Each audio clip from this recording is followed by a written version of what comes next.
I'm one of those who's a little worried when we give our return address broadcast out into space, because you don't give your email to strangers in the street, yet we're giving the coordinates of Earth broadcast out to the gaps of interstellar space. So I'm a little worried about that, but then I think about it and I say nearly every portrayal of an alien in Hollywood is evil.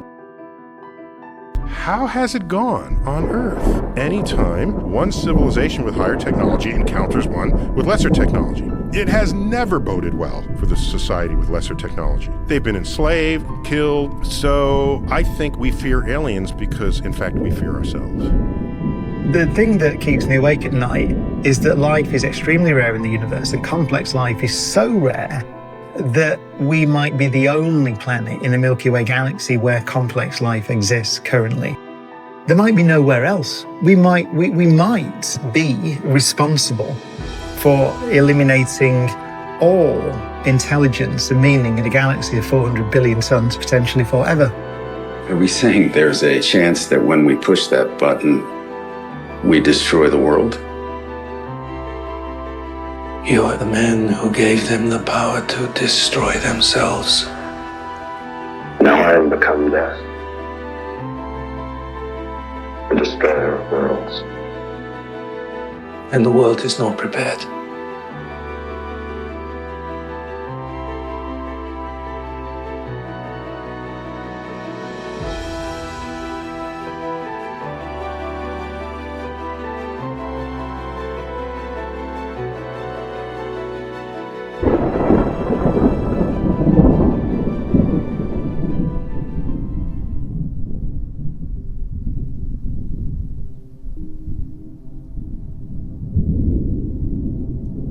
They called it Olyra, a pale green moon orbiting a gas giant so vast it pulled ribbons of auroras across the sky.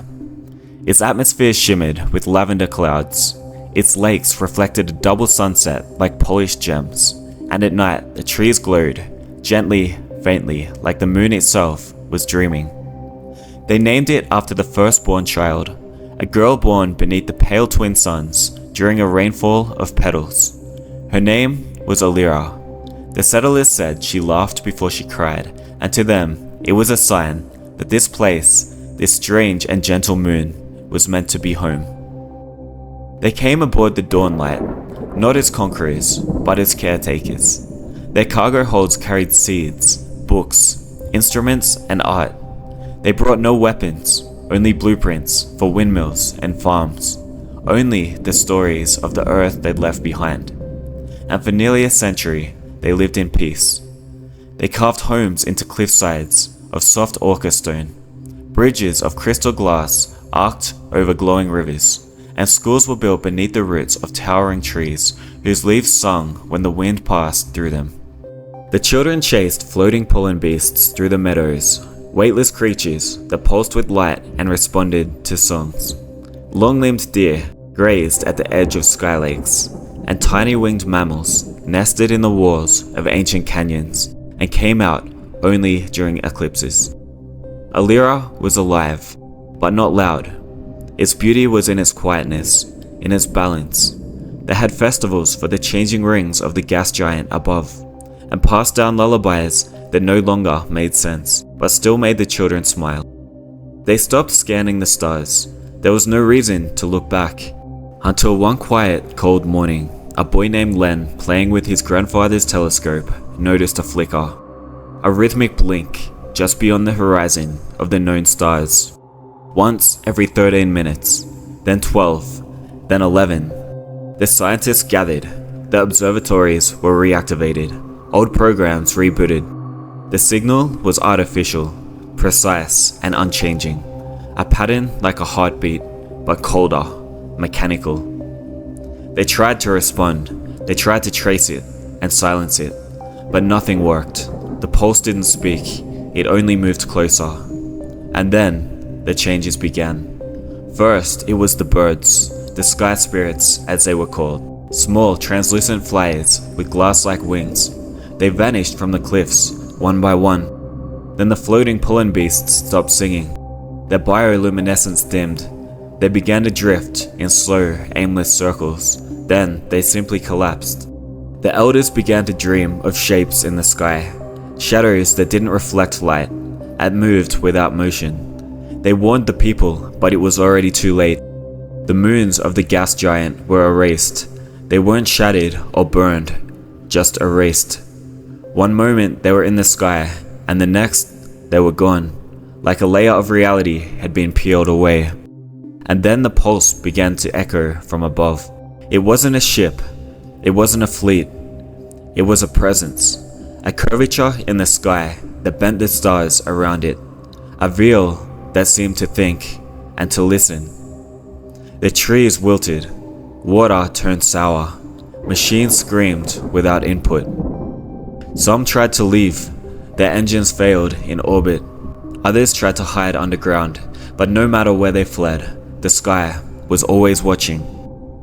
The final message from Olyra came through a broken maintenance relay. It was 8 seconds long. A voice, barely more than a whisper.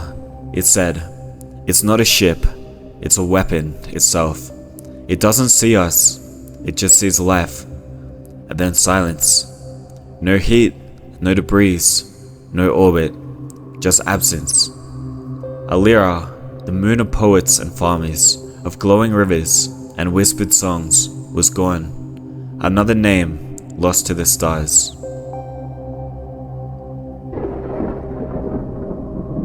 A millennia on, the wind still moves on Olyra.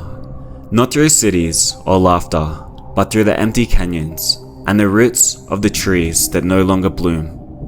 Some say if you listen closely, you can still hear the hum of the old harvesters, buried beneath moss and dust. And on the quietest of nights, when both suns dip below the horizon, somewhere deep in the soil, a lullaby still plays. A song once sung for a child named Olyra, the first to be born on that moon, and the first to be buried beneath its stars.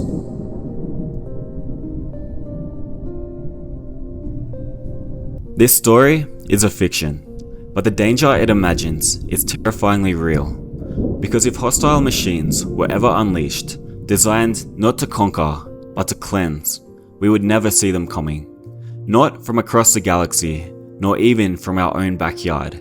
And this is the Berserker Hypothesis. The Berserker Hypothesis isn't just science fiction. It's a real idea proposed by scientists, philosophers, and astronomers as a chilling possible answer to the Fermi Paradox. If intelligent life should be common, then where is everyone? One answer could be they were all wiped out. The theory takes its name from Norse mythology, where berserkers were warriors who once fought in a blind, unstoppable rage. But in this context, the berserkers are machines. Not angry or vengeful, just relentless. The concept was first popularized by science fiction author Fred Saberhagen in the 1960s. His Berserker series imagined self-replicating killing machines created for war, but left behind long after their creators were gone. In his stories, these machines roam the galaxy, seeking out life and erasing it, not with malice, but with perfect obedience. But this idea didn't stay in fiction for long. Astrophysicists and technologists began to ask, what if something like this could exist for real? Could an advanced civilization at war or in panic have created autonomous probes designed to eliminate potential threats? And if so, what happens if those probes never shut off? Here's where things get terrifying. Creating a berserker isn't actually that far-fetched. If a civilization developed AI far beyond our own and paired it with von Neumann probes, self-replicating spacecraft that can harvest materials from asteroids or moons, they could create a fleet that grows exponentially. No central command, no need for oversight, just a single directive burned into code. Now, if even one such probe was launched 1 billion years ago and could replicate every few thousand years, it could have swept across the entire Milky Way by now. And if that's the case, maybe the reason we don't hear alien signals is because the civilizations that sent them don't exist anymore. This isn't the only grim theory, but it has a brutal elegance. It doesn't require a galactic empire. It doesn't require evil intent. Just a single mistake, a runaway algorithm launched in a forgotten war, one that's still out there still following its mission. Okay, let's take a step back. Is the Berserker Hypothesis just cool sci-fi, or could it actually happen? To answer that, we need to look at three things: time, technology, and motivation. First, time. The Milky Way is 13.8 billion years old. If even one civilization reached spacefaring status a billion years ago, they would have had plenty of time to send machines across the entire galaxy. A self-replicating probe, traveling at just 10% the speed of light, could colonize the galaxy in under 100 million years, a blink on cosmic scales. So the timeline, more than plausible. Now technology. We are already laying the groundwork. Right now, we are building self-replicating software, autonomous drones, space mining concept, and AI that can make decisions faster than humans can react. In theory, you don't need a conscious AI, just a narrow one with a simple directive: detect advanced civilizations, eliminate them before they pose a threat. It wouldn't need to be super smart, it just needs to be relentless, and we already know how dangerous that kind of logic can be. And lastly, motivation. Now for the darkest part, why would we do this? Why would any civilization want to destroy another? Firstly, paranoia. If we can imagine hostile aliens, then so can they. Secondly, preemptive defense. Strike first, just in case. Or a glitch. What if the machine's code was corrupted? Or worse, what if it wasn't? So this is where it gets personal. Because we're building AIs right now, with more power, speed, and autonomy than anything we've ever created, and we barely understand the consequences. In AI safety, there's something called the alignment problem. How do you make sure an advanced AI does what you want and nothing else? If you tell an AI to maximize peace, it might decide that removing all humans is the fastest way to achieve this. If you tell it to defend Earth, it might strike first at anything that it detects, even if it's a signal from a harmless species. That's the real horror of berserkers. They don't need to hate, they don't need to feel, they just follow logic, flawlessly and fatally. Now imagine a galactic community of civilizations. What rules do they need to follow?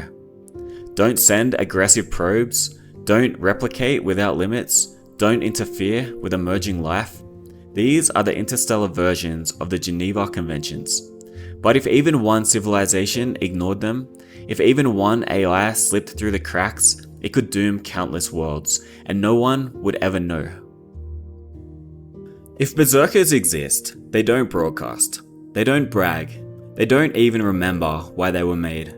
They just keep going, one world at a time, one signal at a time, until there's nothing left but silence.